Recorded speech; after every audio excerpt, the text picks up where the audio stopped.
Hello and welcome to the Sociology Show podcast. Would you like to start by telling us a little bit about who you are and what you do, please? So I am Lee Elliot Major. I am the country's first professor of social mobility, believe it or not. We actually don't know of another professor in this field in the world at the moment. So very proud to be that at the University of Exeter. I was formerly chief exec of a thing called the Sutton Trust, which is a sort of big education foundation, which is dedicated to improving life prospects through education, dedicated to improving social mobility. So I'm unusual in the sense that I'm a professor of practice. There's someone who's had another role in their career. And my job, in a nutshell, is about doing research, but also working with schools, universities, and indeed governments, and increasingly actually employers, to improve prospects for children from under-resourced backgrounds. We'll come back to that point on language because I used to use the term disadvantaged pupil for most of my career, but we have reassessed that in our latest book, and we might get back to that, Matthew, on that. But that's it in a nutshell. So I increasingly present across the country, indeed in other countries as well these days. These issues of inequality in education, social class, influence on life prospects, social mobility are things that most countries now are interested in, which is quite interesting for me. So increasingly a global topic. Thank you. And I'm always interested in why that particular area. I read that you were the first of your family to go to university. I'm just interested to know about your own background and in terms of where you are now. So again, I'm very unusual as a professor in that I do come from basically a working class background. I'm from West London. I'm a place called Feltham, which is famous for its young offenders institution. And that's where I grew up. My mum and dad, as you say, didn't go to university. So I was first in the family to go to university. I lived on my own from 15. It's quite a story, actually, when I look back on it.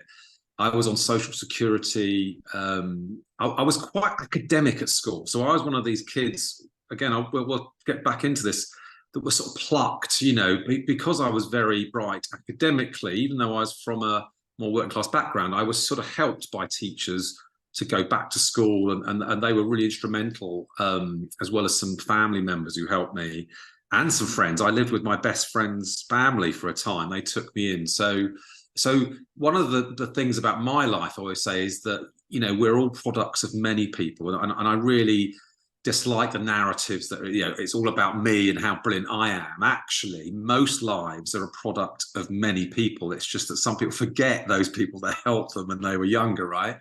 So I use my story when I give lectures now. So the Daily Mail did a news piece on my life, and it was from bin man to professor. And it's true, I was a bin man, but I was a bin man during the summer. It was a job my mum got me. It was nepotism. She worked for the local council.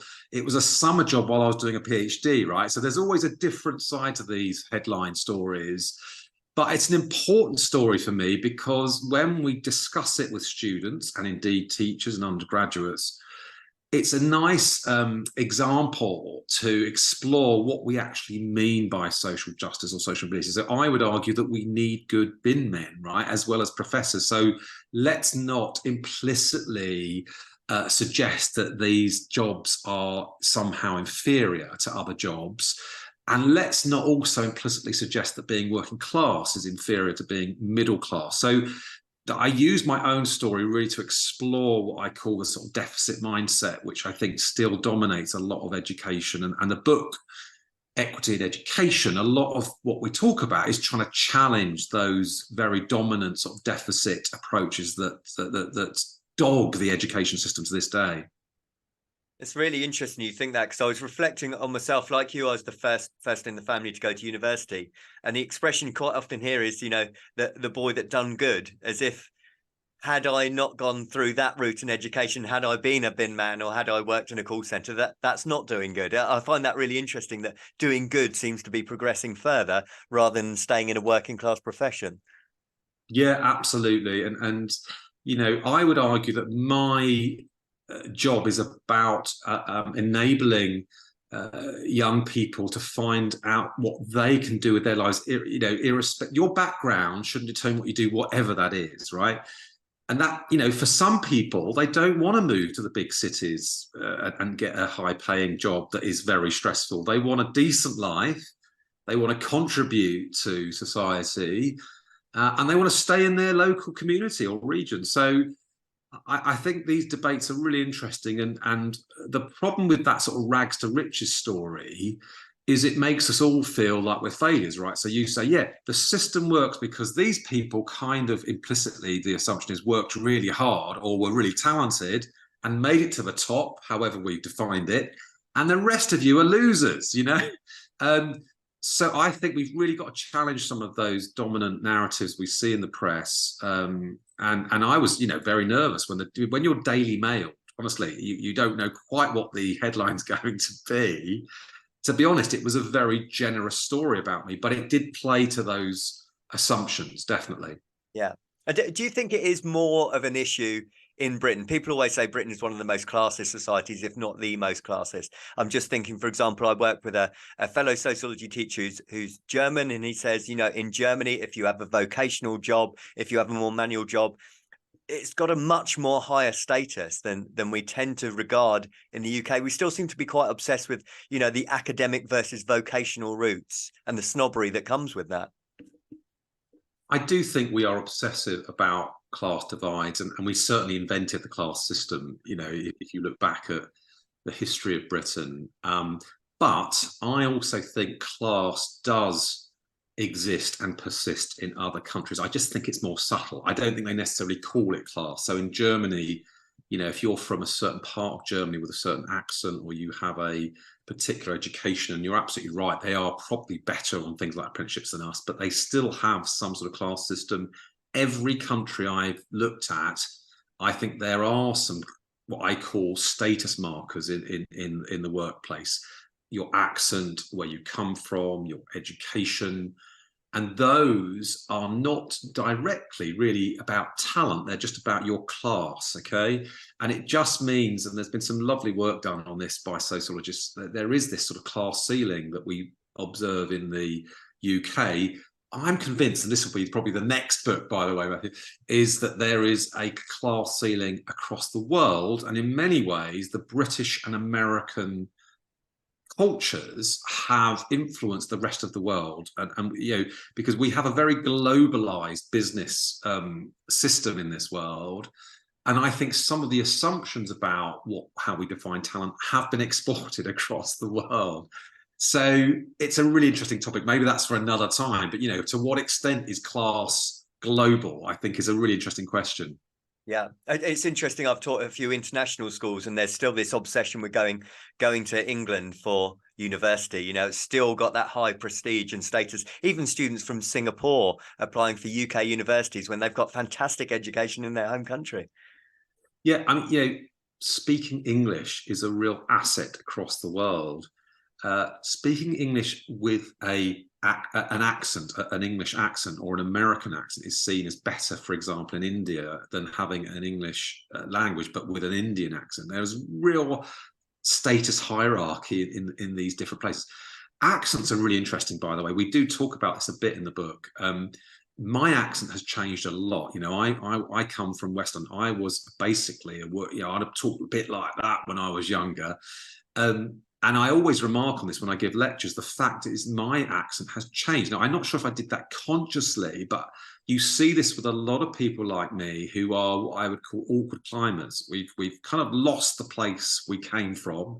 We don't quite know where we've arrived. We still feel a slight imposter syndrome. When I give lectures, I got an OBE from Buckingham Palace. I still felt someone was going to grab me on the back of the shoulder and say, Lee, right, go back to where you came from. Honestly, genuinely felt that, as well as pride in being recognised for my work. And I think this is something that a lot of people relate to in my generation. And I think I was, in many ways, the first wave of social mobility, that sort of model of, picking these kids from disadvantaged or under-resourced backgrounds, giving them a chance to get into a leading university, And I think a lot of my generation are reflecting on that now and saying, yeah, it was okay for us as individuals, but the system has stayed the same. Mm. So how do we change the cultures of schools, universities, and employers to make them more inclusive, rather than, you know, making me and others become sort of middle class clones, right? So I think that's going to be a big discussion over the next decade. How do we make places more inclusive? It's interesting that you say that, you know, that the system or the ideas are still the same. I mean, A-level sociology students listening, they will have studied the likes of Paul Willis in the 1970s and Howard Becker's labeling theory, right up to Diane Ray's miseducation study. It sounds like nothing's changed. You know, some of those studies go back 50 plus years. Are we still talking about the same issues and the same problems?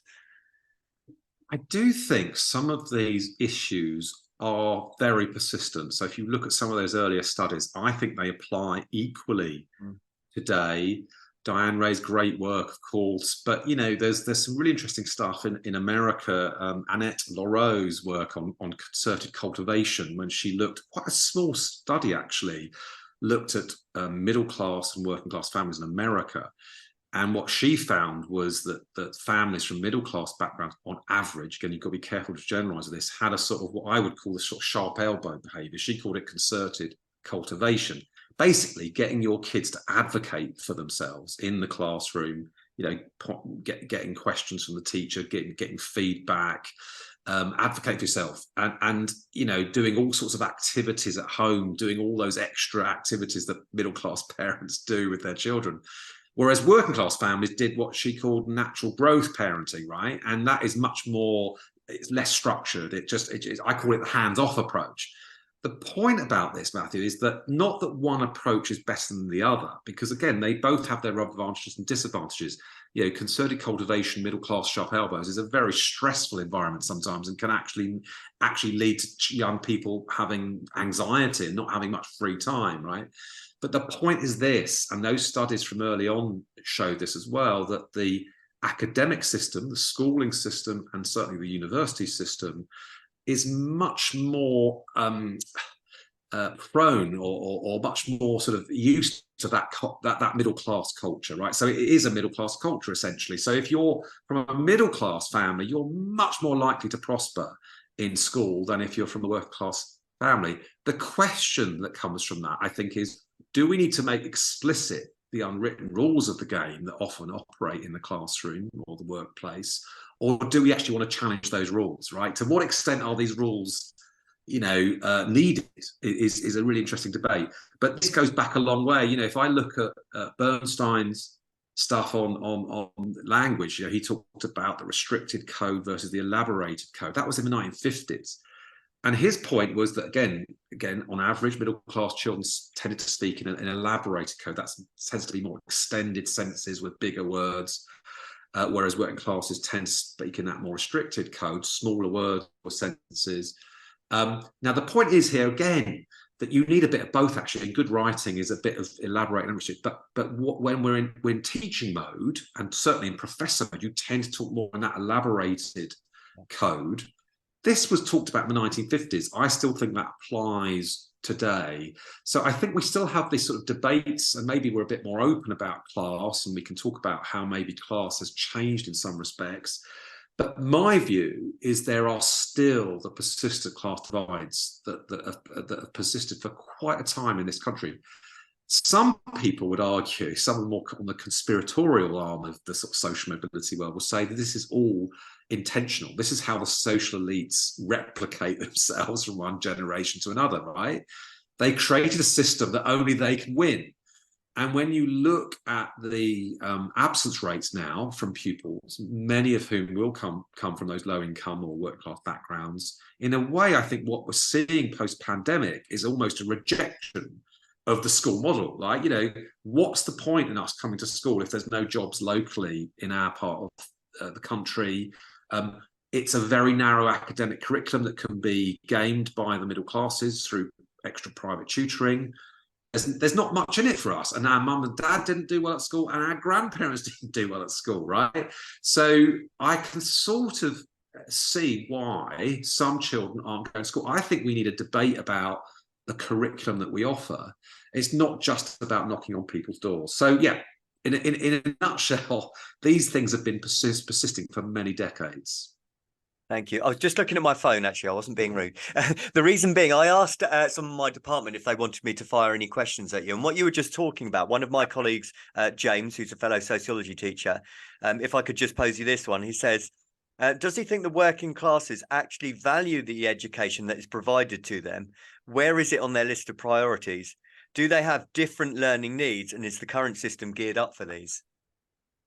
So one thing I'd say to you, we summarize the literature on aspirations, right? Our view is that all parents want the best for their children. You know, they're again, I've seen a lot of rhetoric from politicians around, you know, working class parents don't have high aspirations for their children. I would challenge that. I think a lot of this is about knowing the reality of, well, realizing those aspirations. How do you go about doing that for your children? So I'm not convinced that there are low aspirations among parents. I do think, however, that the education system, as it's currently organized, does not fulfill all the needs of all our children. Why do I say that? Well, if you look at the annual results of GCSEs, for example, around 25% of young people do not get a grade 4 in their English and maths GCSEs, right? I believe the system should be good enough that every child, whatever they go on to do, whether it's academic or vocational, whatever, should be able to get what I would call functional literacy and numeracy at school. But I don't believe that the current system is catering for all the talents among our children. So I would explore, for example, a curriculum that had more vocational options in there, serious vocational options. I think creative skills. I also think social emotional skills I'd add to that. And I know, Matthew, you know, teachers are so busy with this, but I do think we need a discussion about how we judge and measure essentially talent in schools. So at the moment, it's a very narrow conceptualization of ability. It's academic summarizing of you know, which is, you know, things I was very good at, right? You know, memorizing facts, analyzing. I think actually that there are many children who have different talents that we do not basically nurture in our school. So in the book, we do talk about celebrating a broader mix, if you like, of attributes in the classroom. And you also mentioned about celebrating working class figures and, you know, popular culture as well, don't you? Do you want to say a little bit more about that too? So yeah, so I don't think there's enough celebration of working class achievements in the curriculum. So we cite just a few names, you know, Mary Anning, who was an amazing fossil hunter from Lyme Regis, right, on the south coast, who came from really poor background, but was an amazing. She was also a woman, by the way, in an era, Victorian era, that didn't celebrate perhaps women as much as they should have done. We talk about Stormzy as a sort of more recent, you know, example, and that's interesting because, of course, he has a you know, black history as well comes into that as well. It's not just working class. We're really keen when we talk about working class, by the way, to think of it in an intersectional way, right? So this is not just white working class, important as that is, right? This is about people from a mix of other characteristics, and that's important because what we know from the studies is that those young children who have a number of characters can suffer multiple disadvantage, right? So if you happen to be female, black, and working class, that can be really difficult for you in the classroom. So yeah, I think we should do far more. There's so many people in our history, right, who have done really well, and often they're in the curriculum, but I think we need to explain where they came from. Michael Faraday is another example. You know, I did physics, right, A level, an amazing character, and he came from a very, you know, humble background, changed the world in terms of what we know about electricity, right? Without Michael Faraday, we probably wouldn't have the electricity that runs all the electronic devices we have today. So I think this is more about, it might be in the curriculum, but I think that it would be really good for pupils if you come from a background, an under-resourced background. It's really good to know that there are other people, right, that did contribute to society. Saying that, you've got to be careful you don't fall back into that deficit mode, i.e., not everyone could be Michael Faraday or Marianne, right? So you've got to get the balance right. But I don't think there's enough in the curriculum. And Michael Gove, when he introduced that concept of cultural capital, so if you're inspected by a school now, in the Ofsted framework, there is this paragraph on cultural capital, but it tends to be a middle class notion of cultural capital. It's things like, I'm going to caricature here, but it's like going to the museum, going to the theatre. Really important all children know about those opportunities. But it's also important that we talk about, football, that we talk about other rich cultures in this country that have more of a working class tradition. And again, I think we tend to fall into deficit mindset. Even the term social mobility itself implies, isn't it, sort of moving from the way politicians have interpreted it, is moving from the somewhere, bottom to the top. It implies that there is a place that isn't as good as another place, right? So yeah, I think we could do more. The other thing about this, Matthew, is of course teachers come from middle class backgrounds mostly, like professors do, right? And by definition, you are middle class if you're a teacher. That is in believe it or not, because teachers are, of course, totally underpaid compared to the other professional groups, right? But you are classified as one of the professionals. And the problem with that is that we all fall into unconscious biases, right? So the studies are quite humbling on this, in that they show, and when I do sessions with teachers, it's always a really interesting exercise, that teacher judgments tend to judge children from more working class or low income backgrounds more lowly than the actual test results would suggest, and vice versa for middle class children, right? So now I think we all suffer from these biases, and if you're middle class, you're going to probably tend to relate to those middle class pupils in the classroom a bit more. So you're probably just going to be a bit more warm. You're going to probably give them a bit more eye contact. It comes back to actually, by the way, what you were talking about earlier. Some of the people have talked about labeling theories in this, or self-fulfilling prophecies, in the classroom, where you kind of make some assumptions about that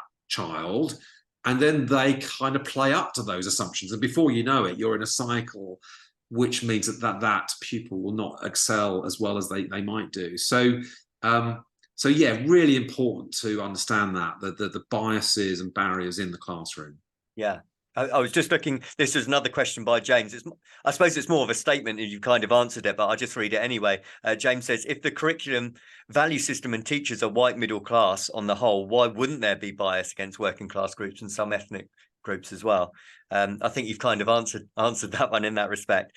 Can I fire another one at you, if that's all right? So Leslie, another fellow sociology teacher, and this is something that's always got me thinking, actually. Why is classism the least discussed of the isms?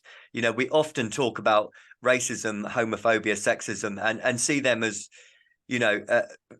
very bad things, in terms of how they're judged. But classism doesn't seem to quite fall into that sort of severity, if that makes sense. Yeah, it's almost become a taboo subject in many of these debates, and that is a real pity, because I think that, like, diversity efforts in the workplace are flawed unless they consider class as well as ethnicity and gender and other characteristics. Because if you're missing out that characteristic, you're going to miss out a lot of young people, right? And it's also, as we were talking earlier, it's intersectional. So you're missing a huge bit of what we are as people, and so, yeah, I really worry about that. And a lot of my work is, in a sense, promoting this idea that we need to talk about class alongside these other characteristics. I'm really keen to say that that's not instead of, right? This complements those other issues. And there's a real complementarity here. Some of the things we talk about in the book, could apply to pupils who struggle with biases because of other characteristics, right?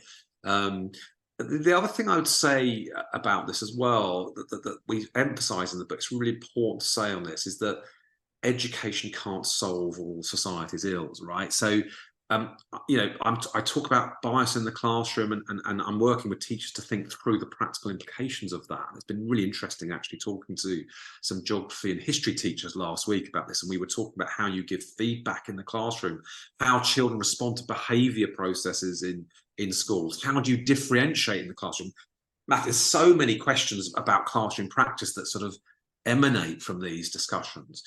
But it's really important to also emphasize that schools can only do so much. So, in the book, we talk about the sort of flawed assumptions of modern capitalism, because what we have, in a sense, whatever party you look at in the UK, is this assumption that we can have quite wide inequalities in life, both material and cultural, as long as schools are there to equalize opportunity, right? So it's down to you teachers, essentially, to make it all happen, and that's implicit in a lot of the political debates we have.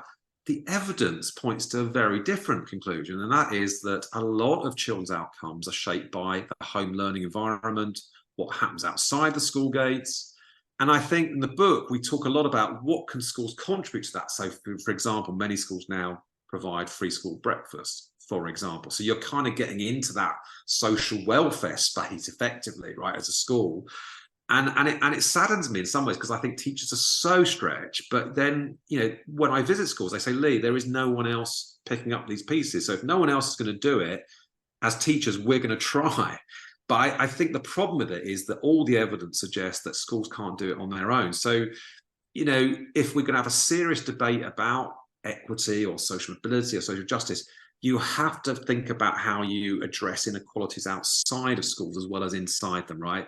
So while I'm challenging teachers to reflect on their biases, you just got to put that into context, right? Which is, teachers can be transformative, but they can't hold the whole of it on their own, right? So you just got to make sure you understand that.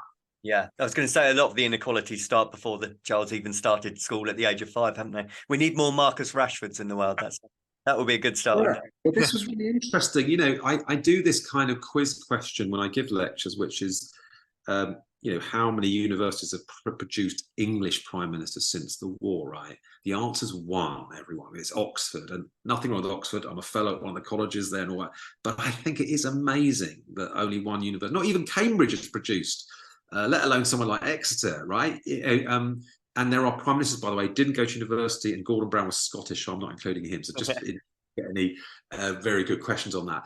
And by the way, Keir Starmer, if he does become lecturer, I think did a postgraduate degree at Oxford. I've checked that. So, and by the way, I've had to update that slide several times over the last year. Yeah, I bet. I have a recurring sort of slide. But I mention that because I think it's really important that we do have diversity at the top, because what's happened recently we've got this inquiry into what happened in the government sort of management of the COVID, that really interesting inquiry. And I think a lot of things coming out of that are when Marcus Rashford was saying, actually, we need to offer all children, free meals during summer holidays, and extending that. The cabinet, because they were all from such a small slice of society, didn't quite understand the issues facing those children, right? So the problem with low social mobility is that you get a dysfunctional, I would argue, and certainly disengaged elite that governs the country, and then you get those issues where you get a bit of a disconnect between those and the people they're meant to serve. Yeah. Definitely understandable that. I was just thinking as well, as you were saying that, as you sort of move up through education, I teach A-level myself. I wonder if the gap is even more noticeable at that stage. If I think of the college that I'm teaching in at the moment, the A-level students come from some very, very sort of affluent areas. I live in Hove, some very affluent areas. And those students that do come from the working class backgrounds, I think perhaps even feel more fish out of water. And one of the questions that I've had from another sociology teacher, Sophie, she says, what is the best way to poverty proof at A-level? What could be done in our classrooms? And I know the second half of your book focuses very much on what we, the teachers, could do. So I was interested in your thoughts on that. Well, by the way, we have similar issues in universities. Yeah. So universities are trying to recruit talent from all backgrounds, but it's really difficult, particularly at universities where you have very high A-level grades for entry. So in fact, I'm doing a lecture tomorrow on this at my own institution, my own university, to try and reflect on how we can up our game as a university on this. I do think as teachers, we need to be aware of those young people in the class that, so for A-level, you're absolutely right. If you look at the statistics around A-levels, you've already lost many children, for example, on free school meals, right? The attrition is quite horrifying, actually, when you look at the statistics. And that then shapes, you know, the population that go on to university. So I think there's a number of things teachers can do. I mean, the thing that you've got to be so careful of with all this is not to label or stereotype the pupils in your class, while giving them support in a non-patronizing way, right? You're knowing this, Matthew. It's very difficult. So some of the discussions I get into with teachers is how you provide support without making those children feel like they're in need in some way, right? That they're being patronized. We talk in the book about not labeling and actually thinking in the classroom. Disadvantage is a continuum really across any classroom. It's not pupil premium versus non-pupil premium as we tend to think of in schools, right? Because funding comes in for those children on free school meals through the pupil premium. So one thing I think you need to really think about all good teachers is thinking about pupils as individuals. They're all basically a product of many different factors. And so you really got to just be careful in stereotyping, I guess, those young pupils, and just not assuming. I mean, that phrase poverty proofing is a really interesting one, yeah. And I think culture proofing might be another one, right? So I think we're not explicit enough about what's expected at A-level and indeed university. So there is this notion that you're more of an independent learner, right, at A-level. I think that, again, is a bit of a middle-class bias. You know, for someone like me, you know, I was used to that. That was my tendency, right? I think many children from middle-class families have been taught that. They've been developed from very early on. Whereas if you come from working-class background, you might just not understand that or of experience that as much. So I think as a teacher, you've just got to question your own assumptions and also the fact that we all come from quite middle-class backgrounds, right? So I think there's a lot of reflection we could do as teachers to just to think about some of the biases and barriers that are in the classroom. The problem, I think, with the system is none of the training around teaching mentions these sort of issues. You know, I do lectures for trainee teachers on disadvantage, on inequality, but it's to be honest, it's far and few between that those teachers will get that sort of grounding, you know. And I think some of our teachers are put into situations where they've got very little experience of the spectrum of society that they're actually going to be serving. So I certainly think we should do more in training, and I think things like Ofsted inspection should have much more of a focus, explicit focus on what is this school doing for those from under-resourced backgrounds, right? And again, I really emphasize the language here. You know, we've moved away from that description, disadvantaged pupils, because we feel that immediately puts the emphasis on the pupil, it defines them, whereas it's the circumstances that those pupils have experienced that might have affected their learning. It's not them as individuals. And we also spoke to a lot of A-level students who said, I don't particularly want to be labelled as disadvantaged, yeah. Right? So I think it's really important the language a teacher uses as well. And just to clarify that, you use the word under-resourced rather than disadvantaged, is that right? Yeah, I mean, you know, it's not, the key point here is, you know, lots of studies that I and others are involved in, you do define, you know, one group on average is low income compared to another. So you can use those terms when it's well defined to look at different, and we have to do that to find out what the inequalities are in education. But at classroom level and even at school level, I think the language we use and the work I do with charities and other organizations, I think we should use the term, you know, pupils from under-resourced background. Now, not everyone agrees with that, and some people don't like that word under-resourced. By the way, I use that term because it fits in with some of the Bourdieu's sort of notions of cultural capital. Bourdieu uses that term capital because it has an economic parallel, right? And in a way, I would argue that totally agree with that. That the cultural divides are as important, in my view, as economic or material divides. So when I talk about under-resourced, I don't just mean money, or I mean culture. It's just that you haven't been cultivated in the norms of the classroom or the workplace. And in the book, we list actually the advantages that many children have, and that we put under sort of material things like being, paid to have extra private tutoring, or live in a house near a school that is in demand.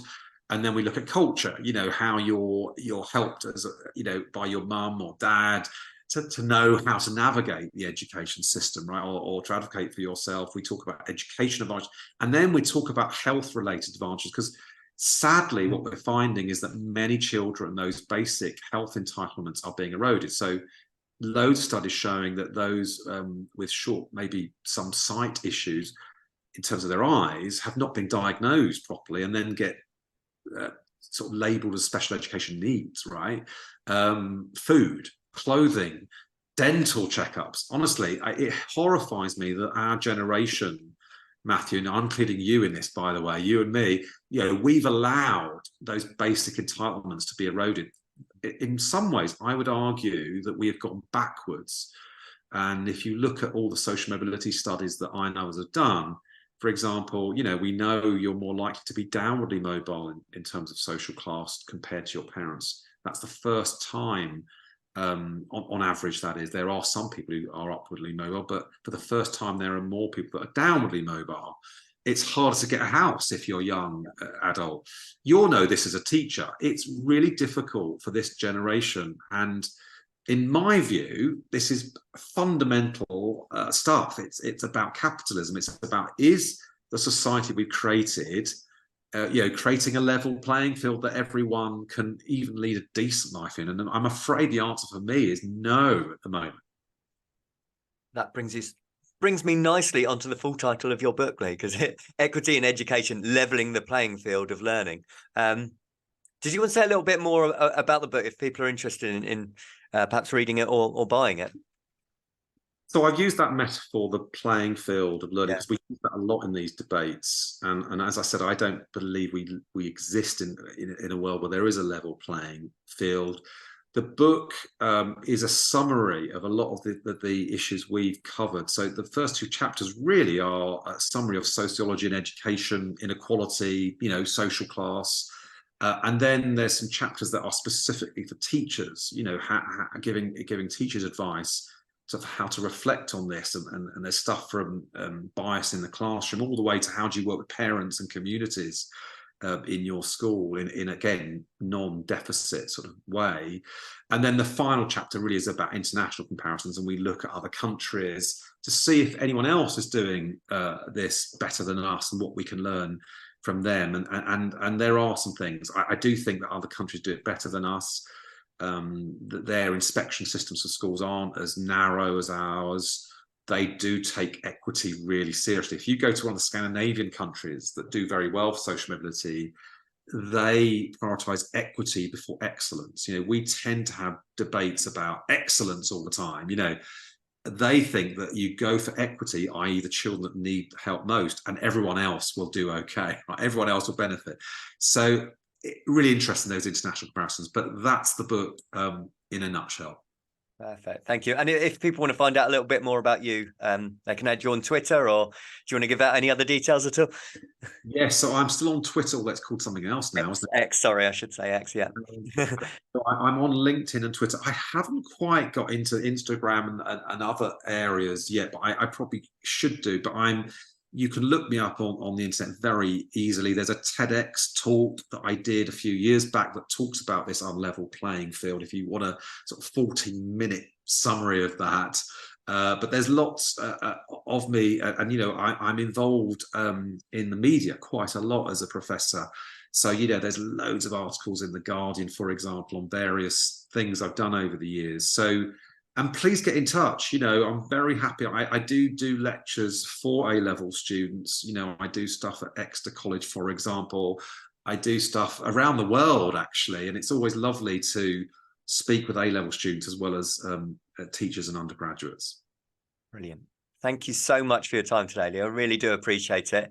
And are we positive about the future? I always like to end on something a bit positive. Do you think we are going to see change? Are we going to progress? Are we getting there? Do you see any sort of development at all? Do you know what? I am optimistic, and there's a lot of schemes I'm involved in. We've got a scheme at the moment using undergraduates as tutors for year 7 pupils in local schools, right?